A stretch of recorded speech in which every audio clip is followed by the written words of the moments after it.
Next, let's talk about selling your product to companies. Well, just keep in mind that companies don't buy anything. Only people buy products or services.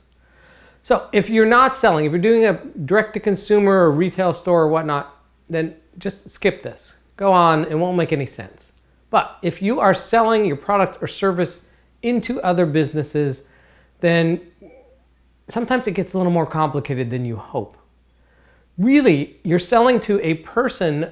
What you're really selling is into a process.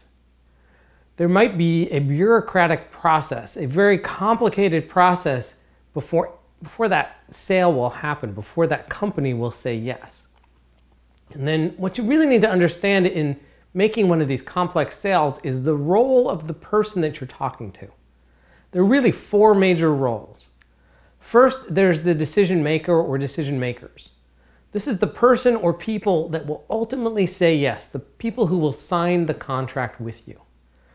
And I have done some really big, complicated sales to some really huge companies out there where it was the CMO and 3 other VPs that had to sign the contract to get it to happen. And I'll tell you that in many cases, those decision makers never even met with the company. Instead, they relied on their what's called influencers. They relied on their directors, or in some cases, the VPs were the influencers up to the CMO. So those influencers are the ones that will say, yeah, we need to solve this problem. We have a budget for it. We worked with finance on that. And here are the choices of the companies that have solutions. We're advising that you pick this one for these reasons. Sometimes this gets so complicated that just like you have a business plan for your business, they have a purchasing plan just to solve this problem, or a plan for some bigger business that they're building out where this is a small component. All right, so you have the decision makers and the influencers. Often the problem that's being solved is a problem of someone who is 2 or 3 or 4 levels down in the organization from that decision maker. Those are the people who are the advocates for your solution, because those are the people you're ultimately helping in their day-to-day jobs. Now the fourth role is different. The fourth role is called blocker. And a blocker can be a VP or a director, could be somewhere in that organization. It could be the finance department. The role of the blocker is simply to say no.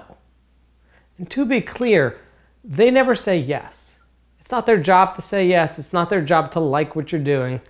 Your job in selling into the company is to make sure that no blocker says no. To be clear, in these big, giant, complicated sales, you need a few yeses, and then you need silence from anyone who can say no, because if one person often says no, that's the end of the deal. So those are the blockers.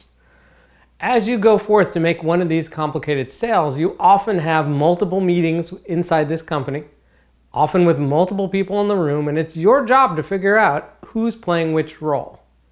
It's also your job to go and ask your advocates, the people who like you, your champions in there, who's the blockers? Who else do we need to meet who might say no to this? It's your job to go and meet with them and convince them to stay quiet.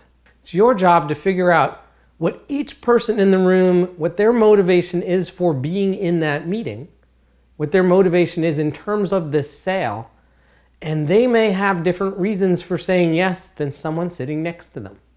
They may not have this problem. Someone on their staff may have this problem. Or they may not have this problem at all. They were just asked to be part of this decision-making process, and they're looking at it as a waste of time. These things can get really complicated really quickly, and it's your job to uncomplicate them as best you can, to placate everyone in the room, and to push through until you have enough yeses to finally make that sale.